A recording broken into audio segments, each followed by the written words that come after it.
Primeira Guerra Mundial beneficiou diretamente a economia americana.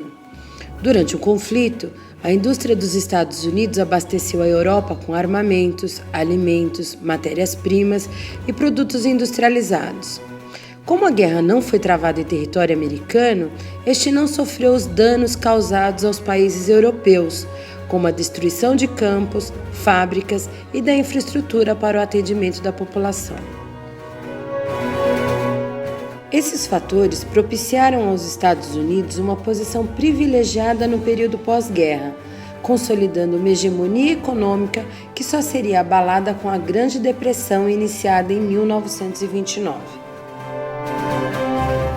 Durante a Primeira Guerra Mundial e no pós-guerra, as exportações americanas conquistaram um amplo mercado, respondendo por cerca de 30% da produção mundial e ocupando o primeiro lugar na lista dos maiores exportadores do planeta.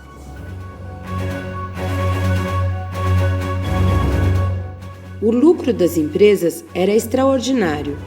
O acelerado processo de crescimento econômico fez as ações na Bolsa de Valores de Nova York serem valorizadas, proporcionando altos rendimentos a seus acionistas. Isso estimulou o investimento de novos acionistas. Empresários e membros da classe média passaram a fazer empréstimos nos bancos para investir na bolsa. Era um negócio arriscado, pois o mercado financeiro está sempre sujeito a especulações que podem fazer com que as ações de uma empresa sofram um aumento artificial de seu valor ou sejam desvalorizadas rapidamente. Outro fator que contribuiu para o aumento da produção americana foi a expansão do crediário, ou seja, a facilidade das prestações. As vendas a prazo, que facilitavam o pagamento dos produtos, ampliaram-se, permitindo que o trabalhador comum conseguisse comprar as novidades oferecidas pelo mercado.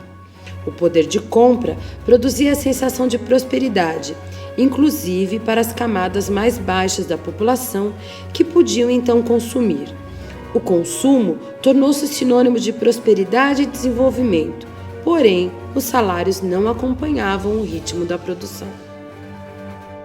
Os felizes e prósperos anos 20 foram marcados pelo consumismo.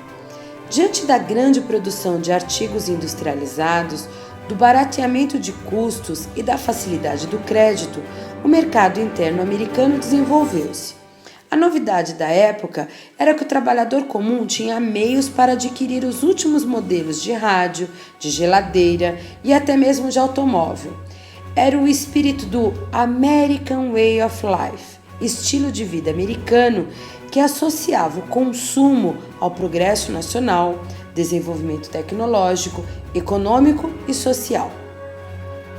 Mas esse período também foi de efervescência na área cultural.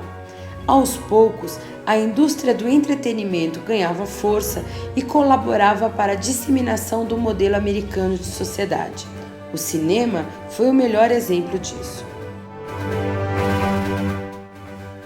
Os empréstimos fornecidos pelos Estados Unidos possibilitaram a recuperação da economia dos países europeus, que em meados da década de 1920 retomaram o desenvolvimento de suas indústrias e reduziram a procura por produtos americanos.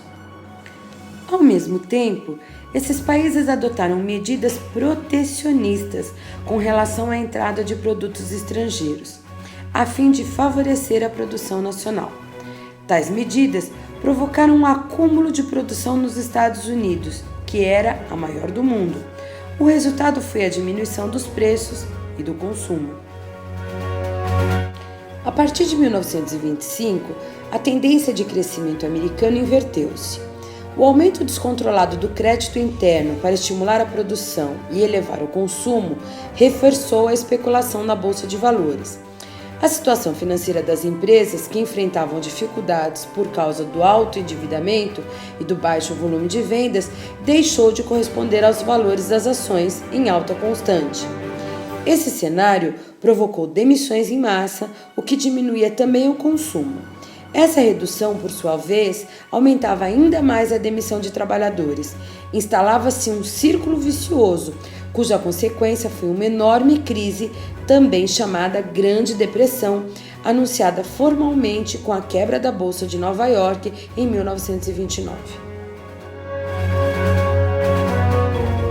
Em 1929, a situação ficou insustentável. De um lado, investimentos crescentes na Bolsa de Valores faziam as ações subirem de preço rapidamente, atingindo alto valor de mercado. De outro, as empresas que essas ações representavam muitas vezes estavam à beira da falência, ou seja, a situação real das empresas não correspondia ao valor de suas ações na bolsa.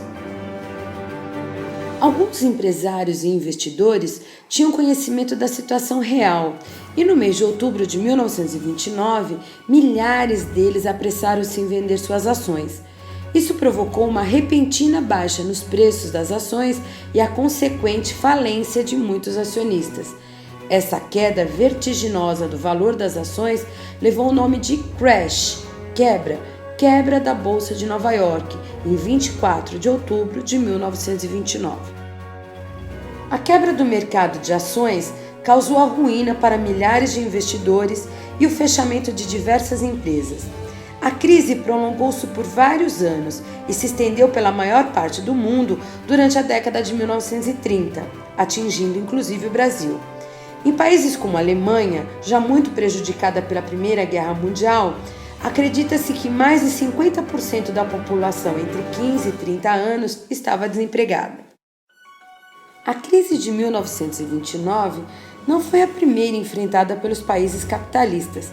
Entretanto, diferentemente das outras que se caracterizaram por serem conjunturais, a de 1929 foi a primeira crise estrutural capitalista. Diante dela, milhares de pessoas passaram a questionar o funcionamento do sistema financeiro e a pensar em meios de modificá-lo ou até mesmo eliminá-lo.